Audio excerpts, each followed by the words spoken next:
This is the April 15th, 2024 Park and Environment Committee meeting for Manhattan Community Board 7. I'm Daria, I'm the co-chair. We also have Natasha Kazmi, who is on Zoom and will be joining us shortly in person. Before we get any further, we need to adopt the agenda, but I'd like to make a motion to remove one of the agenda items, which is agenda item number 1, presentation by Broadway Malls. This is going to be postponed to May 20th, 2024. So that the agenda now currently only includes agenda item 2, which is the presentation for introduction to Let's Green New York City, presentation by the Riverside Park Conservancy on upcoming events, and the presentation by the Manhattan Solid Waste Advisory Board. So I would like to make a motion to adopt that agenda. All in favor? Okay, so it's unanimous. So there are no opposed and no abstentions.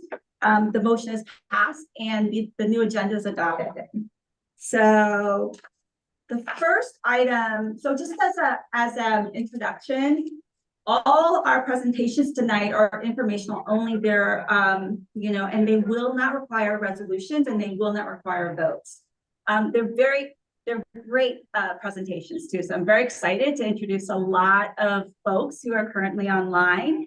The first item on the agenda, on the new agenda, is the introduction to Let's Green New York City, which is about volunteering in citywide parks. And we should have Matt and Wesley from the New York City Parks Department online.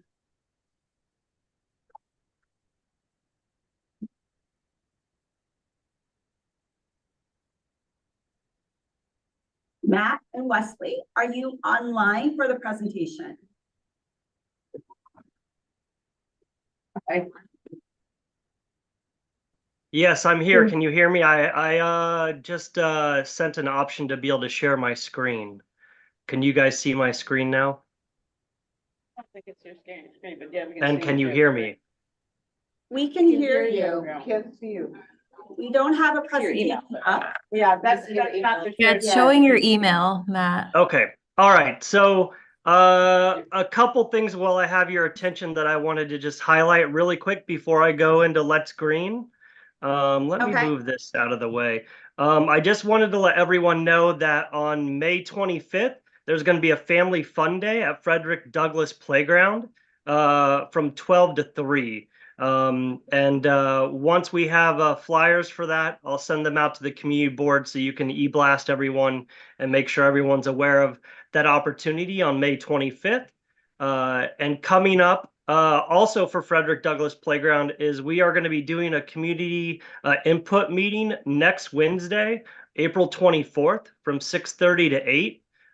We're sending this flyer. I believe Steve Simon already sent this flyer to the community board as well. So we can get input from the community before our design team starts looking at ways to renovate the playground at Frederick Douglass Playground, which I know was something that the community board had helped to support to make sure that this park gets as much love as a lot of the other parks that we've gotten restored and reconstructed in Community Board 7. So I just wanted to make sure everyone was aware of that before I go into Let's Green New York. So I'm sorry. go ahead. Sorry, You have a follow-up question? Yes, I just have one question. I did get the notice about the Frederick Douglass Park. And do you or will you be able to supply the committee with potential budgets and the process and time frame as we all begin to work on involvement and working with the community? Will you be able to supply the committee and the board with that kind of information? So that information, I don't have that offhand. Steve Simon definitely has that information, and I'm sure that will be shared in the meeting next week. But we can get that we can get the budget and time frame sent. That'll be part of they'll go over the capital process and timelines and all of that in the meeting next week. You, So I wanted to make sure everybody is aware about Let's Green NYC, which is an initiative that we started late last year to try and make sure that our agency is giving volunteer opportunities for people, but also to try and make sure that we are able to tally and we're aware of all the great work that groups are doing.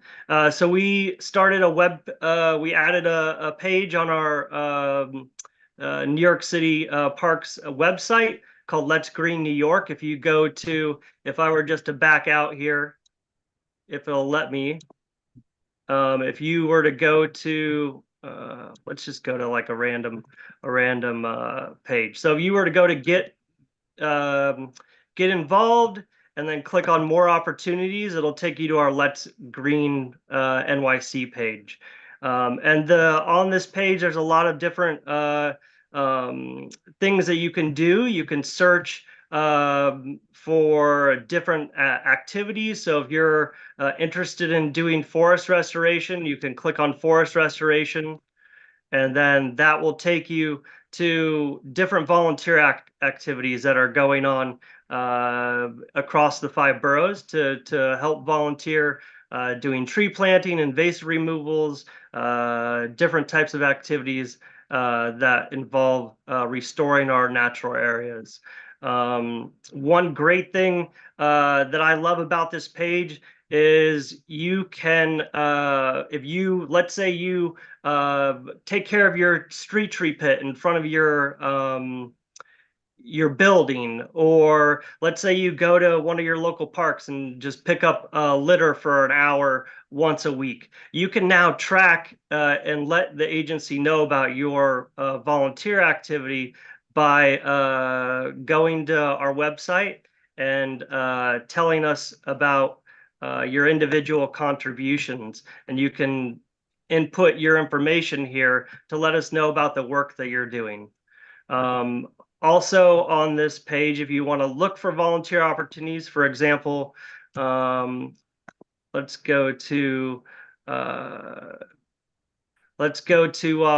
all the groups here. So all the groups across the 5 boroughs are on this website. If you don't see a group that's on this website, they can get their information added and a link to their page. So, for example, Central Park Conservancy is on here. Let's go to Manhattan. You can search by borough. Central Park Conservancy is on here. I'm sure there's some activities through Big Reuse, which is a composting organization that does a lot of composting across the 5 boroughs. I know Friends of Verde Square is on here. Friends of Annabella Vilas is on here. So there's a whole bunch of different groups across the borough of Manhattan. And there might be groups that don't have their information on our page. So they can get their if you don't see a group, you can click down at the bottom of our page, and a group can be added with their information. So you can see like the West 72nd Street Block Association is on here, which is in District Community Board 7. Excuse me, but do you have Friends of Roosevelt Park there? Friends of Roosevelt Park is not on here. Okay. They haven't historically done a lot of volunteer projects, but we can talk to them and look to get them added here if they're interested. Let's zoom into you can even, instead of searching by a list, you can even zoom in on the map. So down here is Friends of Verde Square and the 70th Street Block Association, Central Park. This is Annabella Vilas. So you definitely see where there's some groups that aren't on here, like Strauss Park. Maybe we should talk to them about trying to get on the page. I know Riverside Conservancy was on here, so I don't know why I don't see a link to them as well. But we just wanted to let people know about this new opportunity, and also just how you can, if you just volunteer on your own, how you can let New York City Parks know about volunteer work that you're doing. But also you can search by project. Now that it's spring, lots of people want to get out and volunteer. They can go to, for example, even though it's just outside of District 7, you can click on like Friends of Morningside Park. And then you can go to their website and see what opportunities they have available. So I'm Matt, sure. Let me ask you this, it's only volunteers? I mean, Roosevelt Park has a really dynamic student volunteer they're paid internships, so that would not be your name. Yeah, I'm aware of that program. We could we could talk to our agency and look to see about getting the Friends of Roosevelt Park on this on the group. Yeah, I know, maybe we could tell her. No, you know where it is. And I'll talk to Friends of Roosevelt too, myself, and see if they're interested in getting a link on the page. Okay, thanks. So I just wanted to go over the website because I felt like it was the PowerPoint. I feel like this is a little better. You can look and see about all the different opportunities.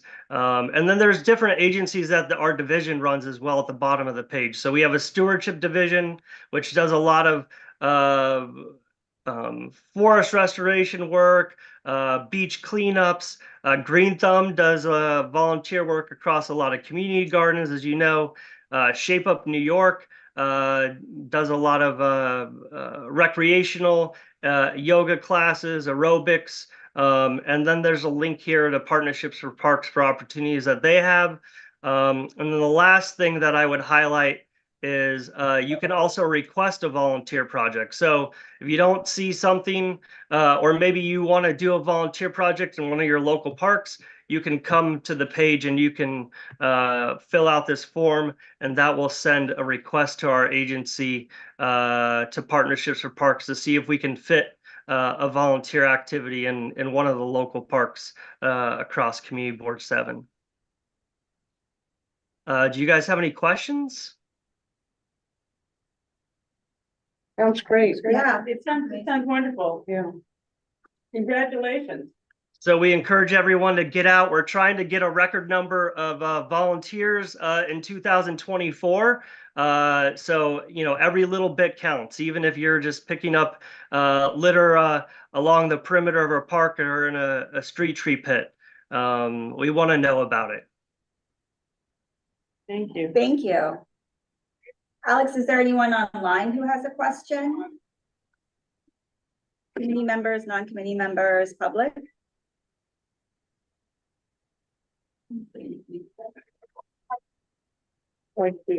Yeah. Looks like it's. Hi, I'm here.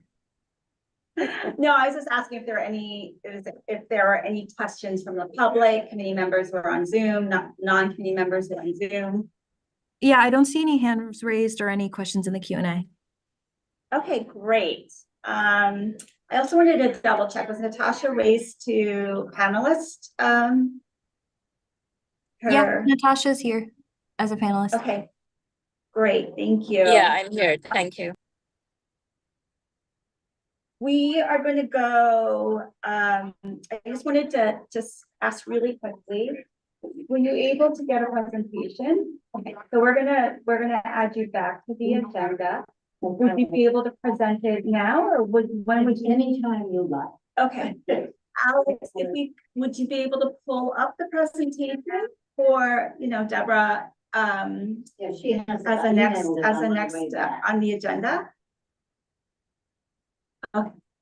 So I'd like to make a motion to adopt a new agenda where we add back in item agenda 1, presentation by Broadway Malls. Fine. Is it all right? Thank you. So it's a new agenda is adopted. We would like to invite you to join us up here to talk about your, the public, art project that you have. Thank you for your patience with me.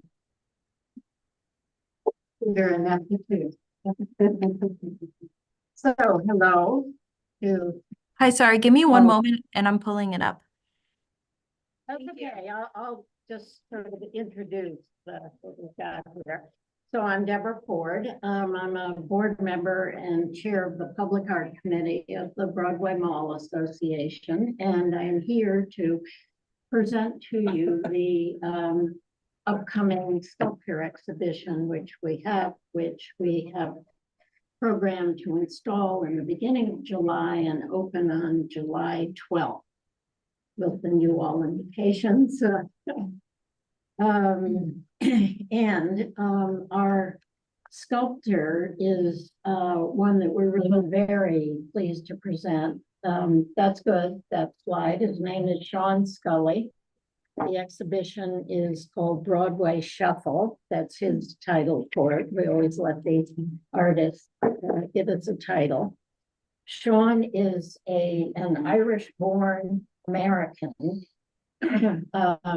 who has been described widely as the most important and influential abstract artist living and working today. His work is in the major museums of the world, the Metropolitan and MoMA in New York, and various other museums around the world. He is known primarily for his paintings, but we're obviously showing his sculpture, and this is his first American exhibition of his sculpture. Some of these pieces have been shown in England and elsewhere. So if you would move, please, to the next page. This is what you're seeing is something that we call our field guide. This is a new online application that one of our new board members, Allison Duncan, created for us. It shows all the locations where for this exhibition, you can't really see it, but we'll have some other pages that will give you a closer look. So this gives a view of the length of the way where we do exhibit public art. Next. Can you pay? Yeah. So we have 4 locations in Community Board 7 where we're going to be exhibiting Sean's work. The first, we're starting in the south and moving north. The first one is at Dante Park. Next, for a picture, please. This sculpture is being created for this location. It's going to be a very large sculpture. It will look similar to the one you see on the upper right, which is in England. It's called 48, and it's called 48 because there are going to be 48 pieces of metal, different colors, which will be stacked up for the sculpture. It's going to be 28 feet high, 7 by 7, and it will weigh about 9,000 pounds. And then this can bear that load? Yes, it can. Yes. This is, before we bring this exhibition to you and our other partners in the exhibition, it's has to be fully approved by parks. Will this 9,000 pound work of art to be on a mall?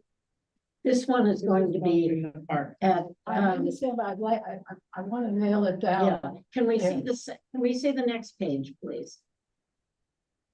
No, next. Looks like Trinity College. That's close there. Okay, so if you look on the left, that is a drone picture of Dante. And the place where the sculpture is going to be is on hardscape in that area that's was the pink dashes around it. So this is actually in the Lincoln Square bid. We were I was just thinking Monica's gonna love that. Yeah, Monica has approved it. Yeah. I mean, we go to her before. Yes, she's been enthusiastic about it, and we met with her staff and recently and confirmed the location. I can't tell you from this diagram exactly where it will be, but that's the approximate area where it will be. So that is 48. That's the first one. Then we go on to 72nd Street. And next picture, please. This one is called Sleeper Stack. It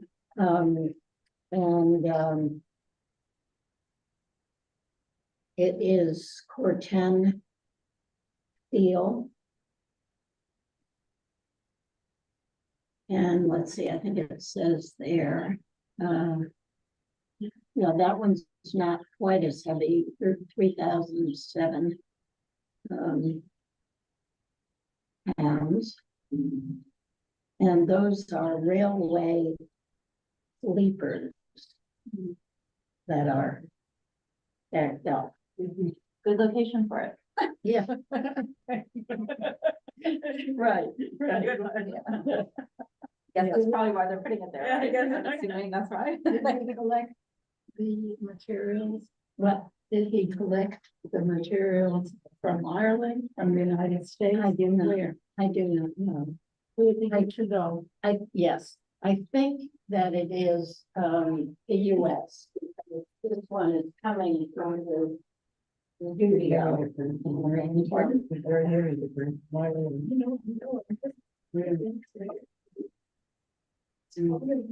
Interesting.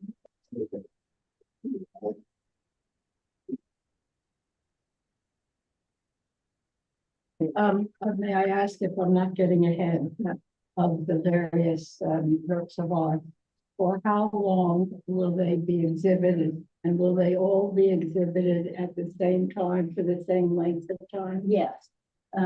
This is a complicated installation because generally the installers come with a crane or a forklift or whatever is needed. But in this case, we have two that are being created for the exhibition, and they will actually be built on the site. Oh, wow. Oh, So that really, that's an opportunity too, to have cameras there. So well, and I, we generally install at night because of the equipment that's needed and the DOT, permits. I don't know what the detail will be. good. Anyway, it'll be fun. Yeah, it's fine. That will be fun. You can make a whole event out of that. Yeah, the next one, if we can go to the next one, And if you search through the. that's just a picture of that one. Okay, we can keep going. It's in the same location as where the last one. Yes. Yeah, we're vastly relieved to know that the Riverista hub is not likely going there. Oh, you asked how long? So, until the end of March 2025. So they'll be there in the winter and they should have wonderful with snow on. Could we go on to see the image Oh, I like that. Yeah, this one's called Silver Brown Tower. And and this one is Corten. This is Corten and stainless steel. And it's a little lighter than the others, but they're all, everything that goes on the walls needs to be heavy. And this one, I think this will be wonderful at 79, you know, when the sun sets and the, you know, light comes across. And the next is 103rd.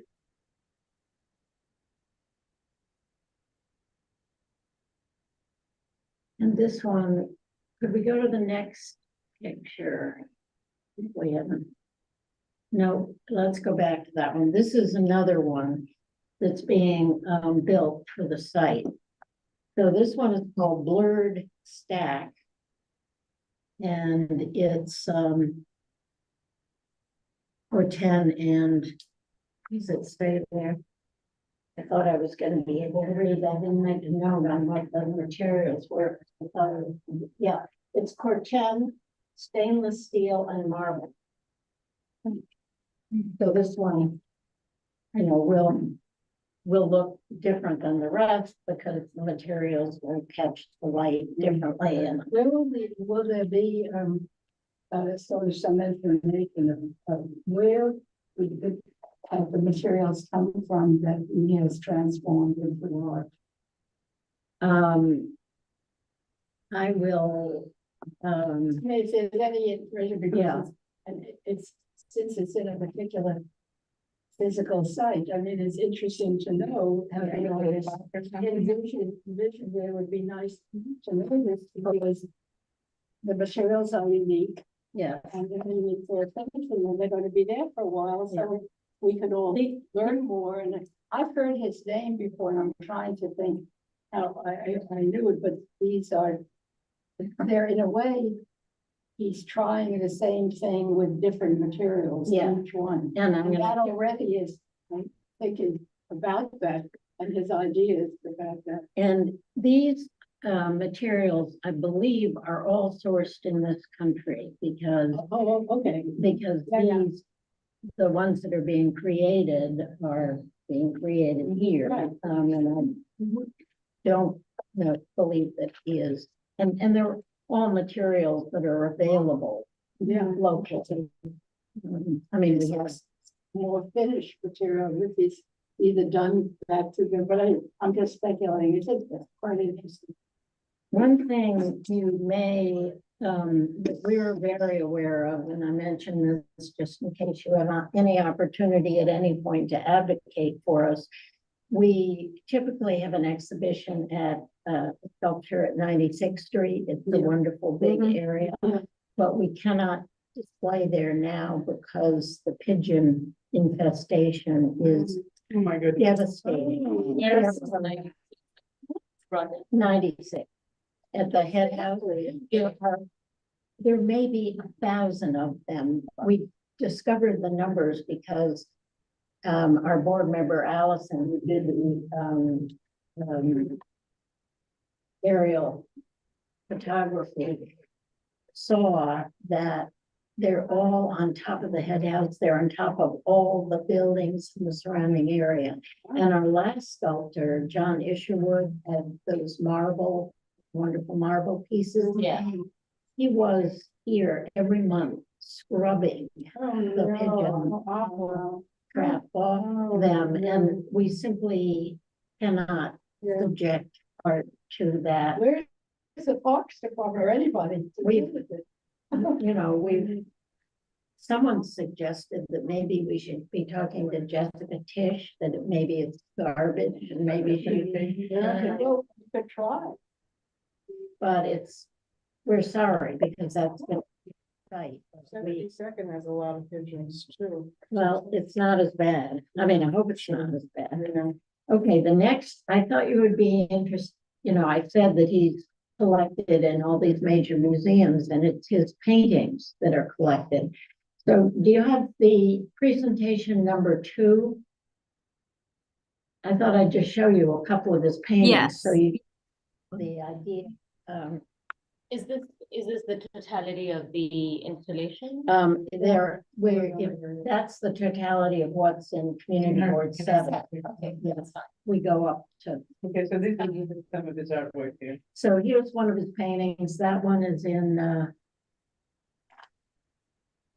that's a modern art. Yeah. And can we see the next one, please? That one's at the Guggenheim. And that's at the Metropolitan. So you can kind of see where, you know, how he migrated from painting to sculpture.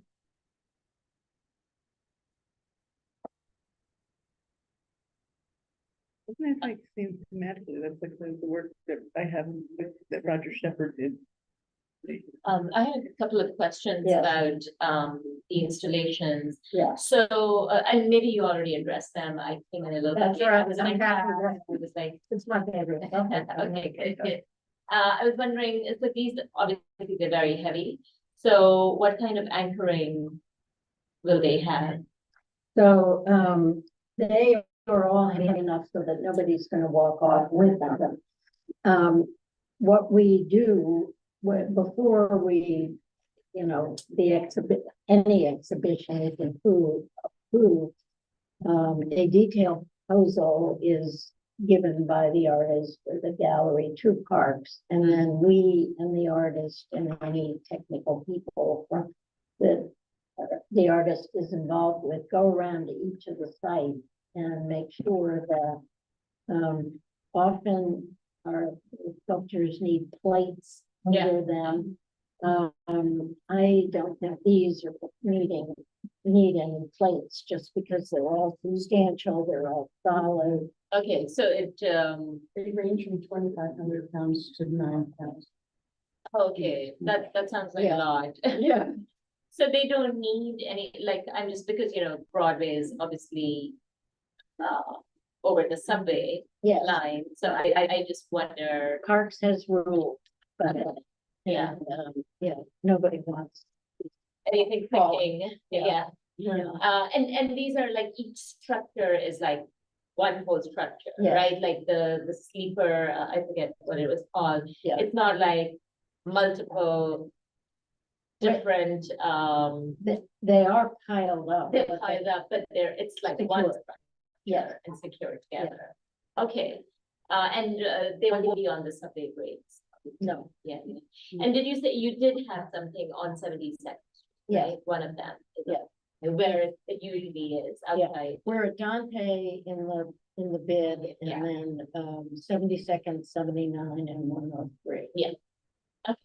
But not 96 because. Yeah, I know. of the- Oh, I- that is such a All right. great location to have. Yeah, it's a terrific location. It's big and it's beautiful. That, you know, that the head house behind the doctor. When you say head house, do you mean the entrance? Yes. You didn't have offices there, I think. What? You didn't have offices there? No, we never did. Would like to. There were offices there for, There was an art, Yeah. there was an art exhibition space and the people who were involved with it, and responsible for it have, I think, gone.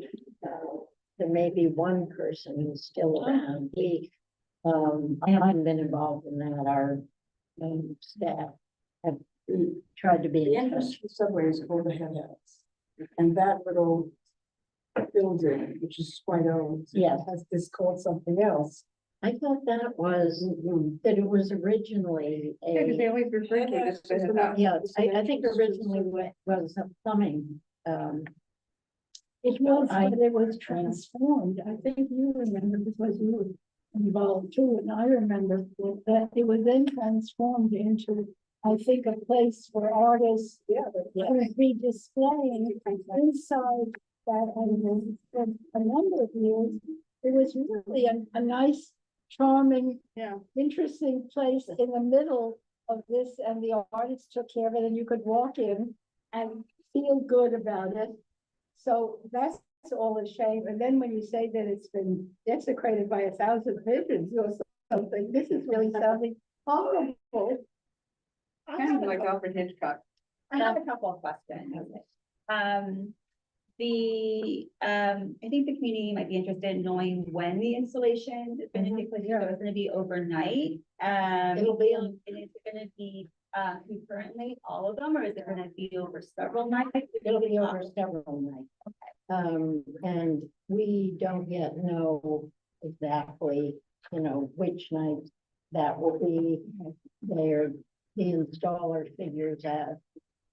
The installer contacts DOT, they figure out, how much time it takes for each one, and then we are notified. We don't typically have a lot of advance information about specifically which night it's going to be.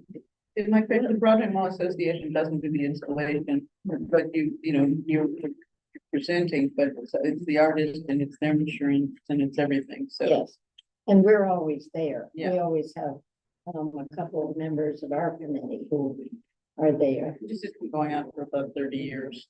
Do you anticipate any noise or anything overnight? If it's cranes, if they use cranes, they're required to have a flag bearer who diverts traffic. And It's been really seamless over the years.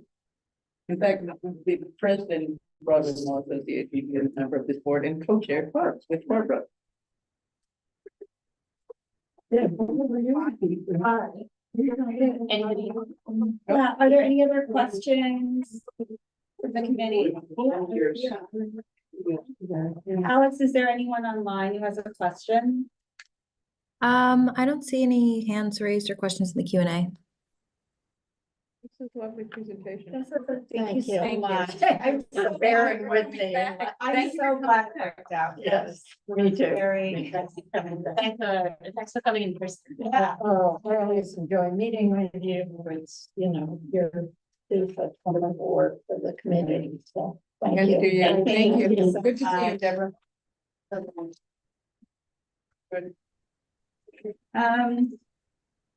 Okay. We are going to go ahead and move to agenda item number 3, and that is a presentation by the Riverside Park Conservancy and upcoming events as you guys launch the 2024 summer on the Hudson season. So I believe it's Whitney who's going to be speaking from Riverside Park Conservancy. Yes, I'm here. The floor is yours. Go ahead. All right. Hi, everybody. Thank you so much for having me. Does that sound okay? Visuals okay? I can totally hear you. Great. Hi. This is always a sure sign of summer for me to come to the community boards and talk a little bit about what we do in Riverside Park all summer long. I'm going to just quickly share my screen and start my... There you go. Hello, for those of you who don't know me, my name is Whitney Dearden. I am the Director of Public Programming at the Riverside Park Conservancy. Among other things, I run and curate Summer on the Hudson, which is our summer arts and culture festival that takes place in Riverside from May to September, from 59th all the way up to 181st Street in Fort Washington Park. We have over 300 events this season. This is our biggest season yet. All summer long, concerts, health and wellness, movies, dance parties, full day festivals, educational workshops, tours, all kinds of things all summer long. And we start on May 1st. Most relevant to Riverside South, which is the area covered by this community board. So Riverside South up through Riverside to about 110th Street. Just some highlights of the season, some new events, some returning favorites. After taking a year off, we'll be bringing the Irish Dance Festival back to Pier I to sort of kick off our event, which happens on our season, which happens on May 5th. Wanted to say that the Art Students League sculptures in Riverside South will swap out in August. You'll probably see myself and Elizabeth Masella and the Art Students League a little later in the spring to present those to the board. Returning favorites like our movie series on Pier I, our silent discos, children's events, our full roster of health and wellness. And I do want to highlight the Field House on 102nd Street. This is our new indoor space. I say new, it was fully renovated and ready to go in March of 2020. So we had to take a pause on that, but we are starting to program that space. We have an indoor yoga class that's happening there right now, and we're looking to continue adding indoor events there through the summer. Most notably a book swap with Grow NYC coming in May. So please look out for that. May I just ask, is there Sorry? another, are you doing the theater? Are you doing the Shakespeare? Yes, so the Hudson Classical Theater Company will begin their season at the end of May, and they'll do their 3-show rotation as they do May, June, July, and August. In the same location at the Soldiers and Sailors Monument? As Soldiers and Sailors, yes. So, yes, of course. For event updates, weather cancellations, and more, we are mostly on Facebook and Instagram these days at Summer on the Hudson, a bit sparingly on Twitter, but if you'd like to follow us there, we are Summer on Hudson. And then I'll just leave my contact information up here, as well as where to find the full event calendar on the New York City Parks website. That's nyc.gov/parks/SOH. That is where you will find the full schedule in PDF form and listed as events on the Parks website. Our brochures came in on Friday, this past Friday, so I will be dropping some off at your office. I know Alexandra and I think, are going to coordinate on that, so we'll send some over. I also drop off a lot at Gail Brewer's office, so you'll be able to pick them up there. And the mailing, if you are on our mailing list, the mailing has gone out and you should see it in your mailboxes soon. Otherwise, we will distribute brochures at every single one of our events, and we hope to see you in the park. Thank you. Quick question, when does PRI open? The cafe is open. I believe restaurant? usually, yeah, the restaurant. Usually in April, they're weather dependent, so they have limited hours, but they should be back in full force by May. Thanks. Any other questions, or comments from this table? Alex, anyone online who has a question or wants to speak? I don't see any questions or hands raised at the moment. Thank you. All right. Well, thank you so much. That was, it's exciting because it's such a beautiful day. So it's a perfect Yes. time to present all of this because everyone's really excited to take advantage of all that's being offered. So thank you. Thank you for presenting. Thank you for having me, and we will see you in the park. Great. Thank you. Our next agenda item is going to be a presentation by Manhattan Solid Waste Advisory Board on how and why New Yorkers should compost their food waste. I believe we have Joyce and Bialik and Allison Allen and Sharon Silberman on Zoom from the board who will be presenting this item. You can go ahead and take it away. Yes, And hi. can I just a second? Oh, Allison, so are you in the panel? I am. I'm listed as you, though. So I'm Allison. Yeah, Joyce. I don't know. Hi, I just wanted to make one quick announcement. We'll be taking questions after the presentation is over. So if you could just hold off. Thank you. Yes. Okay. I apologize. My lamp decided not to work, so I'm kind of using my phone so you can see. Okay. I'm Allison. I'm a member of the Manhattan Solid Waste Advisory Board. I'm Okay, the chair. but let me just share the screen. Oh. Yeah. The organic. Okay. Desktop. Probably see you, Allison. Okay. Okay. Hopefully it's going to come up. Can everybody see that? Yes. Yes. That makes me happy. So I'm going to put this in slideshow view, and hopefully that's going to work. And Allison, take it away. Oh, well, I introduce myself quickly. Allison Allen, Solid Waste Advisory Board member and chair of the Organics Committee. And Sharon. And I'm Sharon Silverman. I am the chair, I'm Manhattan Solid Waste Advisory Board, and I chair the Textile Waste Committee. And I'm Joyce Bialik, and I'm a member of WEAC for Environmental Justice and the Solid Waste Advisory Board, where I chair the Residential Recycling and Reuse Committee.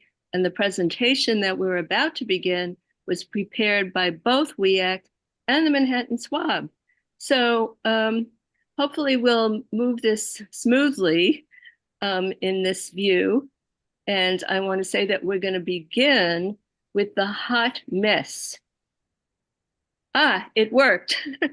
Yes, a hot mess because of the relationship between food waste and climate change.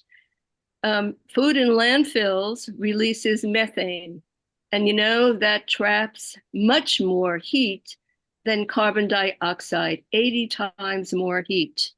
So if you want to reduce, if you want to mitigate climate change, the fastest way is to reduce methane. And you know that food waste makes up about 40% of trash. So you want to think about doing something about our food waste, and that's what we're going to talk about.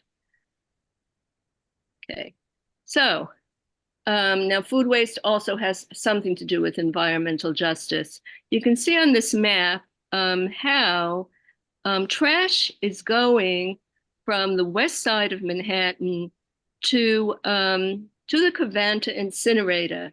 And that incinerator is located in an environmental justice zone, Newark's Ironbound district. So again, you can see the relationship between our trash. The more trash we have, the more we are polluting a neighboring community. So we want to consider what creates food waste. We want to prevent food waste. So we have these examples, and I'm going to read them quickly, and I'm asking you to please tell me which are creating food waste. So what about throwing food scraps and leftovers in the trash? Throwing food scraps in a stock pot, is that creating food waste? Throwing out food that went bad? Throwing food scraps in a compost container? Or throwing leftovers in a compost container? Now, when the last time we did this presentation, someone said they all create food waste. Well, not really. So which ones do? Can I hear? Throwing the food that went bad. Which creates food waste of these examples? The first one. And the third one. The first, throwing out food that went bad, you certainly want to prevent that. And in a compost container, sure, we want to create compost. We're going to talk more about that. Now, the last one is tricky because you're going to be throwing leftovers in a compost container. So you're still going to create compost. But we think it's best also to actually use leftovers if you can. Good. So let's move on. And there's more examples of reducing food waste. I'm going to go through them quickly. You might want to take a photo because you want to eat your leftovers or share unused food. And you want to be sure to buy only what you need. And there's a way to donate anything extra, anything that's unused and unopened. You can go on the web, look up community fridge, and you'll find places perhaps near you. I live near Douglas, so they have a fridge. But Gotham Food Pantry is another option. And we don't want you to be fooled by those food best by dates. You might have some items that are beyond the date, and they're not bad unless you see that they're bad or you smell that they're bad. So check it out. You also want to buy locally grown healthy food. And ultimately, you want to eat and prepare less food to avoid that food waste. Wow, there are many benefits of diverting food waste from trash. First of all, the compost. Nearly 300,000 tons each year is a possibility. And again, we want to protect environmental justice communities. And there's a fiscal part to this. It's going to save about 193 million that we currently spend annually to bury or burn our food waste. Now, you might say, well, you know, if the city and the city has decided to invest in collecting everybody's food scraps, that's a cost. But over time, the savings from exporting the food waste is going to be, it's going to compensate for the cost of running a program to collect food waste. And of course, not burying or burning, we know, has terrible consequences for the environment and for our health. And finally, we come to the rat issue. Because we, as long as we put our food waste in plastic bags, I'm glad we're going to containerization for trash. But as long as we have those bags, boy, those rats are happy. They can get to the food. So let's talk about rats. Hi, Sharon here. So speaking about the choice of cover photo for the October 24th, 2023 New York Magazine issue, Editor-in-Chief David Haskell said, "The great overflowing of restaurants onto our sidewalks and streets has been perhaps the most unlikely legacy of the pandemic. It set the conditions for a nonstop feast for humans and rats alike, and we decided to make a cover that celebrated everyone's pleasure equally. Of course, we all know that the mayor recently changed the time at which trash can be set out on city sidewalks from 5 p.m. to 8 p.m. This was done purportedly as a measure to reduce rat populations by moving the easily accessed food source to being available 3 hours later. But we feel this is just changing the time at which they will feast on our food waste, not make it unavailable. So we came up with this spoof on the famous Zagat Guide to New York City Eateries, which we call Zagrat, a guide to New York City restaurants featuring the new Black Bag Bistro hours with all-you-can-eat specials after 8 p.m. If we separate our food scraps from our trash, what'll happen? Will rats and bugs be happy or sad? It all depends. The type of containers we use for food scraps and trash make an enormous difference. Rodents and bugs are attracted to food whether or not you include them in the trash or separate food for composting. Our tips in the next slides are for separating our food scraps for composting. How can we divert our food scraps in the kitchen? Well, step one is use a container with a lid to collect scraps. Which one do you think is most economical? And which one do you think is ideally best for our health? Anybody have an answer? For economical first. Use plastic container. Reuse plastic container, correct. That is the most economical because otherwise you were going to throw it hopefully in for recycling. And what about which is the best for our health? Purchase metal container or plastic container. Those are containers that you can buy for composting, correct? Yeah, the purchase plastic container is it looks like the ones that DSNY distributes with the brown bins or used to distribute with the brown bins. So do you think the plastic one is best for our health? Old kitchen pot. No way anybody's getting in my Le Creuset. No, you don't have to use your Le Creuset. Plenty of people have pots that they don't use, and an old kitchen pot is both economical and good for your health, or better for your health, because what happens in any kind of plastic is some of the chemicals in plastic leach into the food scraps, which then end up in our compost, and we don't want that. Ideally, we'd like you to use an old kitchen pot, or if you can afford to, go out and purchase a metal container because nothing leaches from the metal into the food scraps, making our end result compost better without as many chemicals in it. And I think that those purchased metal containers also hold back odors. They do. They're not that expensive. I remember I originally bought one for $25, and now the price has gone up to about $30. Not too bad. I have friends that actually, knowing that I was doing this, bought me one because they got one. Yeah. And it does have a filter, an odor filter inside of the top. Yeah, I think it works. Yeah.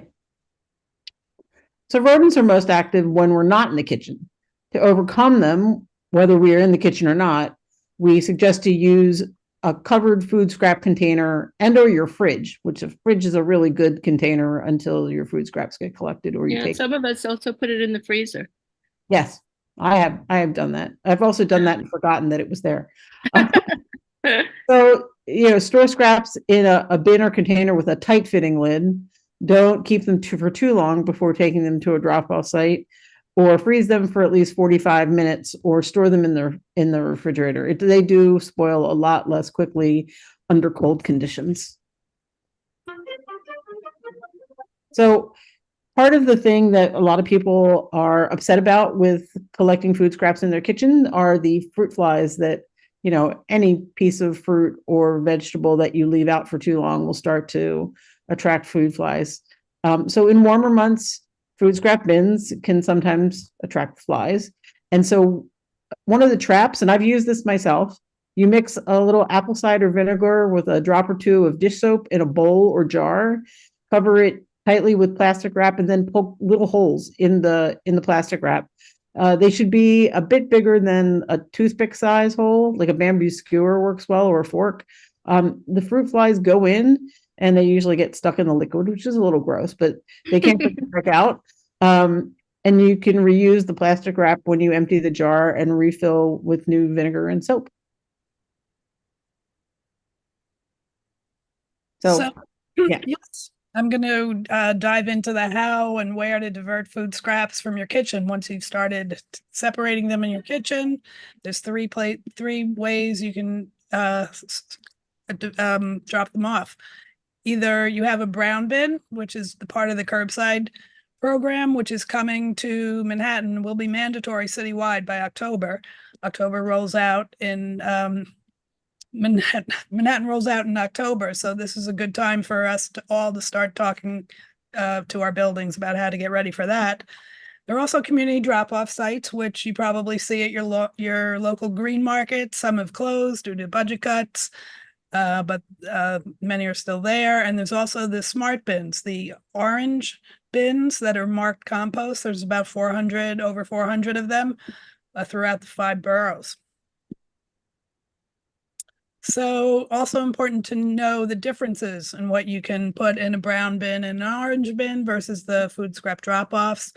Brown bins and orange bins, any kind of food scrap, any kind of coffee filters, food soiled paper, the greasy part of your pizza box, you can tear that off and put it in the compost bin and put the clean part in your paper recycling. And then your plant waste, whether, it's like leaves from your yard or twigs, fallen branches, or flowers that you bought that are past their prime. So the key thing about the brown and the orange bins is that they accept meat, bones, and dairy. And they also accept plastic bags, although it's not ideal by any means. Ideally, people would, if you're using plastic bags, would dump out the contents first and reuse the plastic bag. No rubber, but no stickers, those banana stickers, and you have to take those off. Rubber bands from produce and the twisty ties, and also no pet waste. But pet food is okay. If it's expired or your pets didn't eat it, you can put it in the compost bin. And then these are the food scrap drop-offs that do take all the fruit and vegetables that brown bins and orange bins take, the coffee, the plant waste. What they don't take is the meat, bones, and dairy. And they largely also don't take the plastic because they process their food scraps into real compost, and plastic contaminates, is a contaminant. So it's important that people know what happens to the food scraps, because there's a lot of misperceptions. Where maybe stuff just gets thrown out after you've made such an effort to separate the food scraps. But the food scraps collected in some brown bins and all the community drop-off sites actually do get sent for processing, and they are transformed to compost. There's a large composting site in Staten Island. And then they turn it into compost. They sell it often, and then they also use it in parks and nurture the street trees and the street plantings. You'll see it applied. there. But the compost that's produced by the community composters is superior to what is sent to Staten Island because it doesn't have plastic. So that's a consideration. Yeah. So it's important to also know that what happens to the material you put in the orange bins and most brown bins, because they actually don't really become compost. Even though those orange bins are marked compost, there's a bit of greenwashing going on here because that material is actually sent to Newtown Creek Wastewater Treatment Plant in Brooklyn, where it's co-digested with human waste to create methane that does provide some clean energy, but it's also flared off, which is an environmental concern. And in addition, the end product is the sewage sludge, which is a toxic, end product that's just sent to landfills that really you shouldn't even be in landfills either. And DSNY has actually admitted in public hearings that only 20% of what they collect is actually compost, and the rest is co-digested at the Newtown Creek. So, after hearing all that, do you have a sense of which options are the best for promoting healthy, clean New York and making compost, which is a valuable resource, has a market actually? So food scrap drop-offs, the orange bins, the brown bins, or the garbage truck? I bet you guess. No, I was joking and I said number 4. Oh, all right. Well, we can go to the next slide and we'll see the answer. The best, as kind of I alluded to, and Joyce alluded to, are the community gardens because they turn it into compost. It's pure without plastic. Brown and orange bins are good. And then of course the worst, which is what we're doing now largely, is putting in a garbage truck, and which is exported off to those landfills, as Joyce mentioned, at a cost of about 193 million a year and increasing. So we can do a better job spending that money. Yeah, and creating methane and just incinerated, creating a lot of pollution. Yeah. Oh, there's the value of compost. Yeah, so as I said, there's a market. It's a valuable resource. It's not waste. I hate even calling it food waste. It improves soil health. It's a soil amendment. You need it to grow you need healthy soil to grow healthy plants. And the mayor's always talking about how people should be eating healthy plants and eat a healthier diet. Well, you need healthy soil, and compost really helps to do that. It's also effective in preventing flooding because it retains water. So it's increasingly useful in preventing flooding as it can absorb the stormwater runoff. And we've probably all experienced the increase in these microburst storms where you get a month of rain in an hour and, all the roads flood. And so it's really an important resource for that. Also, and then it really does combat climate change. Joyce started off the presentation with that, but this is the one easy thing we could all do tonight. Go home, start separating your food waste, and drop it off at one of those a location near you if you don't already have a brown bin. And I neglected to ask at the beginning of the presentation if any of you already divert your food waste.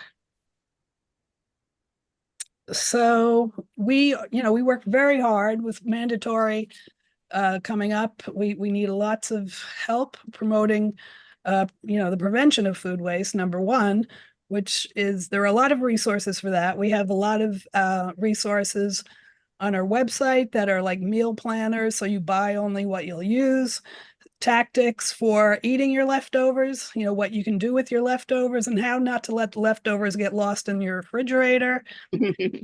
Joyce mentioned you can donate the food to either a food pantry or these community fridges and there's a map of them, which you can find on our website, along with all these other resources.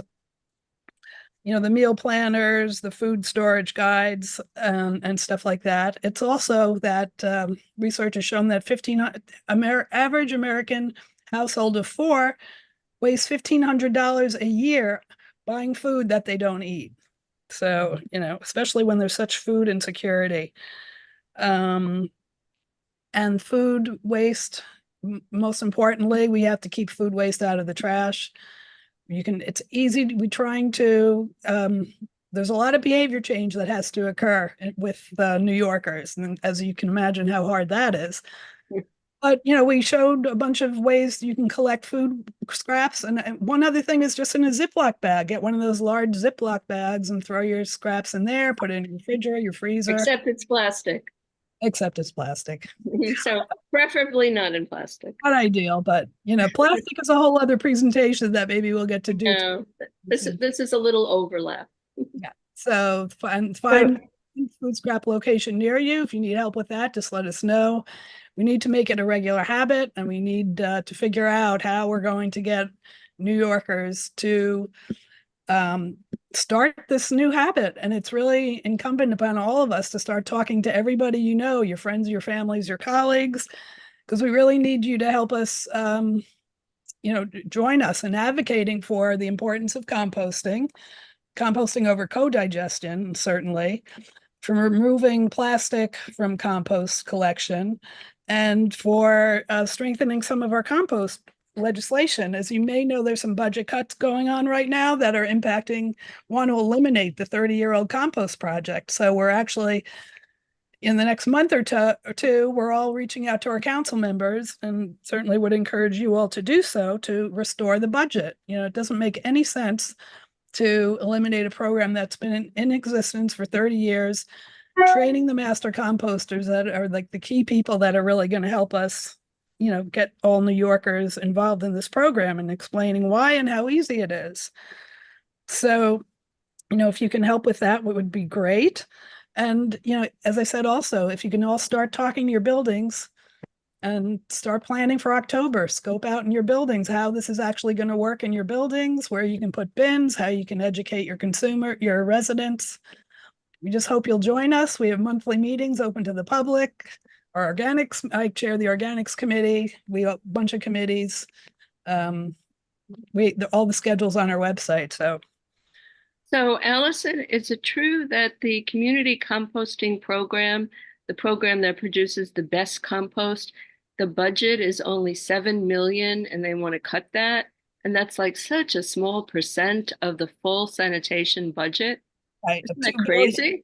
$2 billion budget. And that's so crazy. And that's why we're working so hard to restore it. It's eliminating green jobs. You know, we're really working hard on that one. And hopefully you can work with us. It also eliminates a forum at these community composters to teach children, because there are often field trips to the compost sites that teach children circularity and ecology, and where your food comes from, and not to waste food. And the kids take it home to their parents and ask, why aren't we separating our food scraps? So sometimes that children are the best way to teach the adults the most natural way of doing things. Composting is really it's mimicking nature's way of circularity. It's biomimicry. I think I'm going to stop share, and we're ready for questions. Everybody agree? Does anyone want to take a photo of this, or should I stop the share? You can stop the share. Okay. Yeah, and we're ready to answer your questions.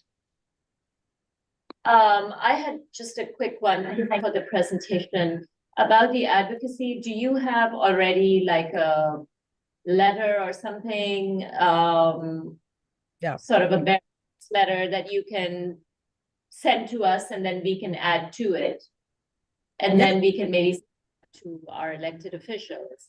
If you have something like that, I mean, we get it like, no, that's a good question. There's now a budget negotiating group, and we have a list of the council members who are on that group, and like a talking script. We're suggesting that you could start with a phone conversation to the council members in that budgeting group. Does that sound, do you think you'd be interested in participating in that kind of outreach? No, I think what would be more practical is maybe a letter that we could send out. Do you have a letter written for something like that? Yeah, we can get you something, but there's also information on our website, on the homepage of our website. If you go to Manhattan SWAB, there's like one of those auto forms you can send. But we can follow up and get you additional. But who should they send it to? Well, it's automatic. You go to our website, you'll see it, you fill it out, the information, it goes automatically to probably your city council member and copying the mayor. Got it. Yeah, that's good. I like it. But yeah, we need a lot of help, so we'll be happy to send you more information. There's also new legislation that's starting to get worked on about prioritizing composting over co-digestion and actually building compost facilities, infrastructure in each of the 5 boroughs, as well as some other things, and also kind of getting a clearer definition of compost, because as I said, those orange bins that say compost, they're not. Yeah, no, I get it. I just, in order for us to be effective advocates, we need to have an effective letter, a clear letter,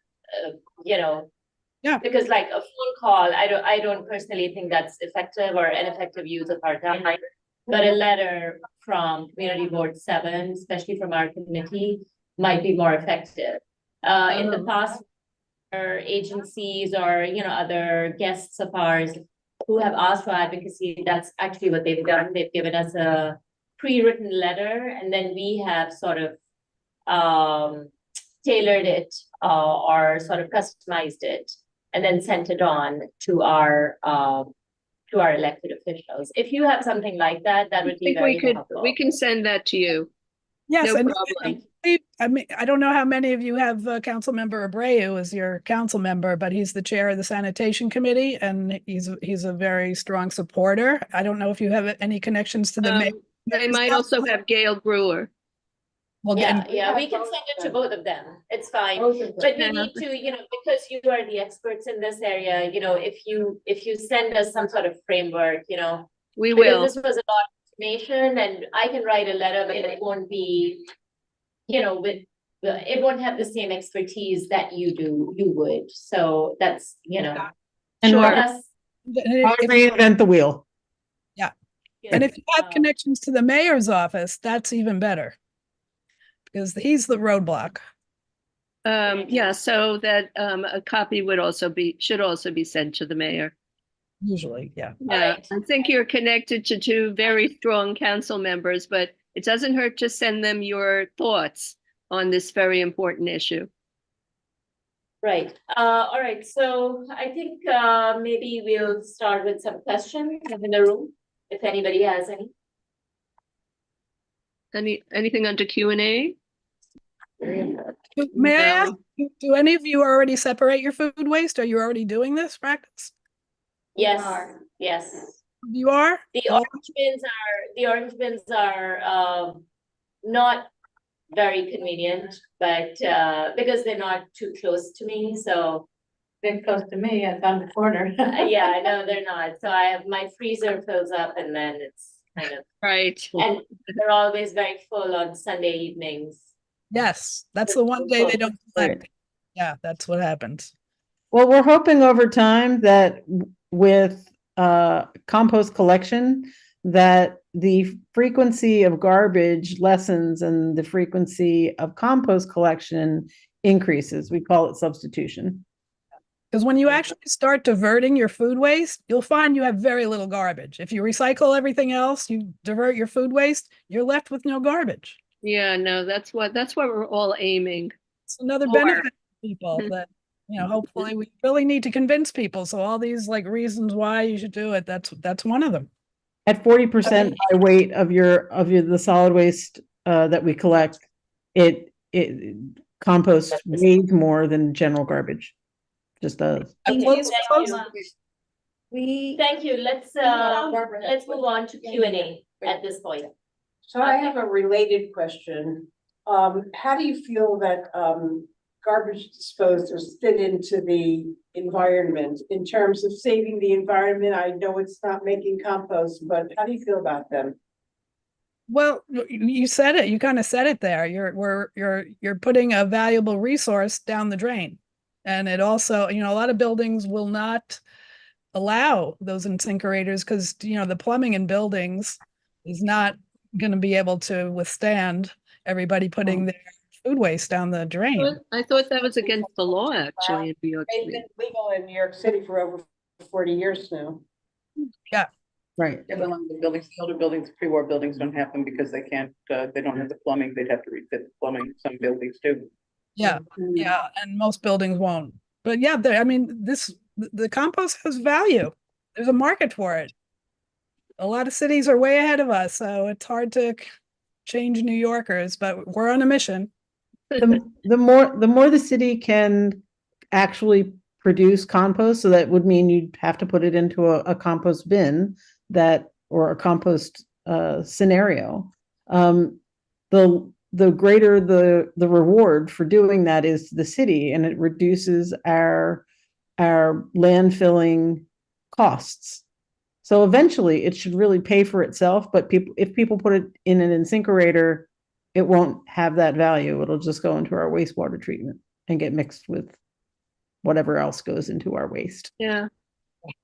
Thank you. Okay. Yeah. Do we have any other additional questions, either here or online?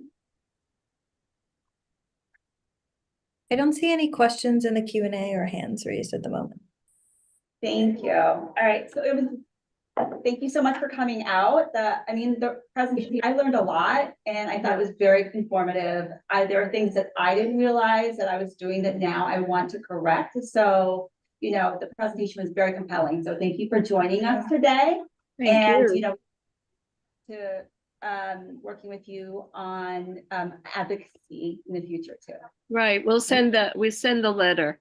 Yeah, and I just want to add, as we start getting towards October, where it's going to be mandatory in Manhattan, this is the kind of presentation that we presented to individual buildings. So, if you live in a large multifamily, any kind of multifamily building, this is a good presentation we can walk people through to get to educate them why and how. Or we can give you the presentation if you would like to use it. So let me know. Yeah, that would be great. If you email it to Alex, we can We will. and have it as part of the CD7 office. Thank you. Sure. The joint presentation from the Manhattan MSWAB and We Act.